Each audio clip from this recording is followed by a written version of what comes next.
Vaksinasi COVID-19 pada anak-anak umur 6-11 tahun.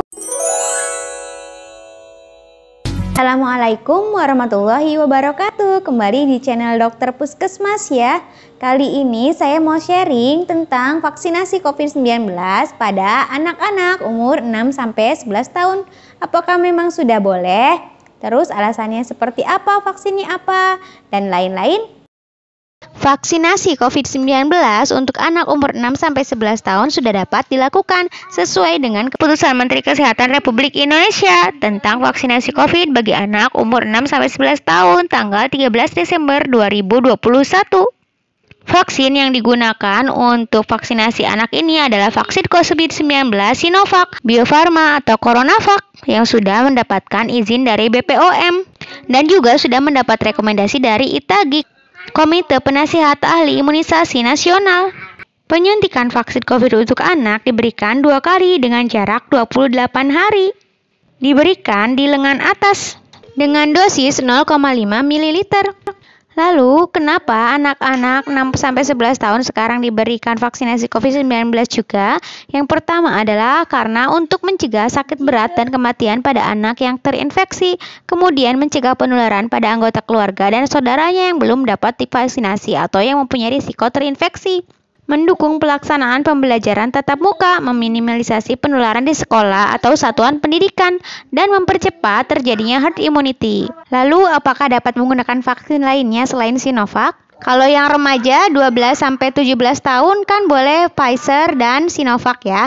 Untuk vaksinasi anak 6-11 tahun ini juga dapat menggunakan jenis vaksin lainnya yang telah mendapatkan persetujuan penggunaan pada masa darurat dari BPOM dan rekomendasi dari Komite Ahli Imunisasi Nasional atau ITAGI bahwa vaksin tersebut aman dan dapat digunakan oleh anak-anak 6-11 tahun. Namun pada saat ini yang sudah mendapatkan rekomendasi dan izin dari BPOM hanya Sinovac berupa CoronaVac atau Bio Farma. Selanjutnya, di mana tempat vaksinasi COVID-19 bagi anak ini? Pelaksanaan vaksinasi COVID-19 bagi anak usia 6-11 tahun ini dapat dilakukan di puskesmas, rumah sakit, atau fasilitas kesehatan lainnya seperti pembukaan pelayanan vaksinasi di sekolah atau satuan pendidikan lainnya atau di LKSA, tergantung kebijakan masing-masing daerah. Lalu muncul pertanyaan, kok di daerah saya belum ada vaksinasi COVID-19 untuk anak ya dok? Pemberian vaksinasi COVID-19 untuk anak saat ini hanya pada kabupaten atau kota yang cakupan vaksinasi dewasanya lebih dari 70% untuk vaksinasi dosis pertama dan cakupan vaksinasi lansianya lebih dari 60% berdasarkan data dashboard KPCPEN sampai dengan tanggal 7 Desember 2021. Lalu kalau daerahnya belum mencapai cakupan tersebut bagaimana? Bagi daerah yang baru mencapai kriteria tersebut setelah kick-off-nya kan serentak tanggal 14 Desember ya. Jika baru mencapai kriteria tersebut setelah kick-off, maka dimulai vaksinasi pada anak 6-11 tahun sesuai ketersediaan vaksin.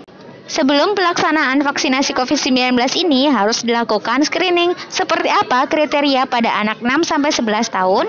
Yang dapat diberikan, ditunda, ataupun tidak diberikan. Yang dapat diberikan vaksinasi COVID-19 adalah suhu tubuhnya kurang dari 37,5 derajat Celcius. Kemudian tekanan darahnya menggunakan manset anak itu kurang dari 140/90. Jarak dengan imunisasi atau vaksin lain sebelumnya adalah minimal 2 minggu. Kemudian jika pernah menderita COVID-19, jika sakit ringan, sedang itu kurang dari 1 bulan jaraknya. Jika sakit berat waktu itu berarti jarak 3 bulan untuk bisa melakukan vaksinasi. Tidak ada kontak dengan orang yang sedang positif COVID dalam keluarga, tidak sedang demam, batuk pilek, muntah, diare pada saat ini, dan 1 minggu terakhir tidak habis perawatan di rumah sakit atau ada kegawatan seperti kejang, sesak napas, tidak sadar, berdebar-debar, perdarahan, hipertensi, dan tremor hebat. Tidak sedang menderita gangguan imunitas, baik autoimun, alergi, atau gizi buruk, atau HIV, atau keganasan. Tidak sedang menjalani pengobatan imunosupresan jangka panjang, contohnya steroid lebih dari 2 minggu atau sitostasika. Anak juga tidak memiliki alergi berat terhadap vaksin, baik itu berupa bengkak, terus kemudian gatal-gatal dan bengkak seluruh tubuh atau shock anafilaksis sebelumnya. Jika memiliki riwayat alergi berat terhadap vaksin lainnya atau imunisasi sebelumnya seperti sesak nafas, bengkak, urtikaria di seluruh tubuh atau gejala shock anafilaksis, dapat tetap dilakukan vaksinasi, namun tempatnya di rumah sakit. Juga tidak sedang menyandang penyakit hemofilia atau kelainan pembekuan darah. Penyandang hemofilia atau gangguan pembekuan darah juga tetap dapat dilakukan, namun tempatnya disarankan di rumah sakit.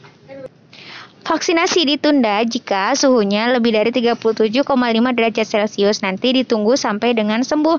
Kemudian jika tekanan darah lebih dari sama dengan 140/90, ditunggu dulu 5-10 menit. Jika 5-10 menit masih di atas 140/90, maka ditunda dan dirujuk. Karena pada anak-anak penyebab tensi tinggi atau hipertensi itu tersering karena hipertensi sekunder atau ada penyakit yang mendasarinya. Yang paling sering adalah penyakit ginjal atau pembuluh ginjal, jantung, dan lain-lain.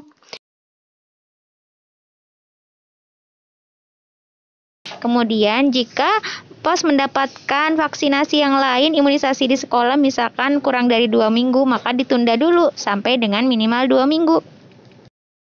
Jika habis COVID, jika gejalanya ringan atau sedang, ditunggu 1 bulan setelah sakit COVID-nya. Kemudian, jika gejalanya berat yang sampai dirawat di rumah sakit sesak nafas, berarti jaraknya 3 bulan sampai sama dengan vaksinasi. Jika ada keluarga yang sedang COVID dan dia kontak, maka ditunda 2 minggu. Dipastikan bahwa tidak ikut terkena COVID-19. Jika demam, batuk pilek, nyeri telan, muntah, atau diare, maka ditunda sampai sembuh. Jika belum berobat, maka dianjurkan untuk berobat dulu. Jika dalam 7 hari terakhir habis dirawat di rumah sakit atau misalkan habis terkena kegawat daruratan, maka ditunda sampai dengan sembuh dan stabil. Kemudian jika ada gangguan imunitas juga ditunda sampai diizinkan oleh dokter yang merawat. Jika oleh dokter yang merawat sudah diizinkan, maka boleh untuk vaksin.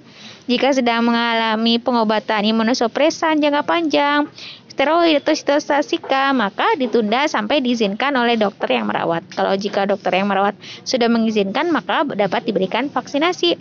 Jadi adanya bisa divaksin dan ditunda ya. Jadi untuk anak-anak tidak ada yang tidak dapat diberikan. Jika ada penyakit tertentu yang tadi sudah disebutkan itu dapat diberikan jika keadaan sudah stabil atau sudah terkontrol. Namun bukan tidak diberikan sama sekali ya.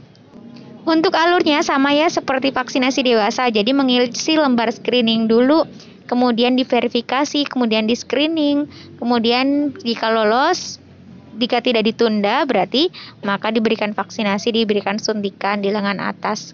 Kemudian setelah itu observasi 15-30 menit. Jika tidak ada keluhan maka bisa pulang. Untuk pengalaman pelaksanaan vaksinasi COVID-19 anak umur 6-11 tahun di tempat saya bekerja, saya buatkan video shortnya ya. Yuk jangan takut vaksinasi ya. Kita vaksinasi, kemudian tetap terapkan protokol kesehatan 5M. Semoga pandemi COVID-19 segera berakhir dan tidak ada gelombang-gelombang selanjutnya ya. Amin. Semoga bermanfaat ya. Sampai jumpa di video-video selanjutnya. Kalau ada saran-saran, tulis di komen ya. Wassalamualaikum warahmatullahi wabarakatuh.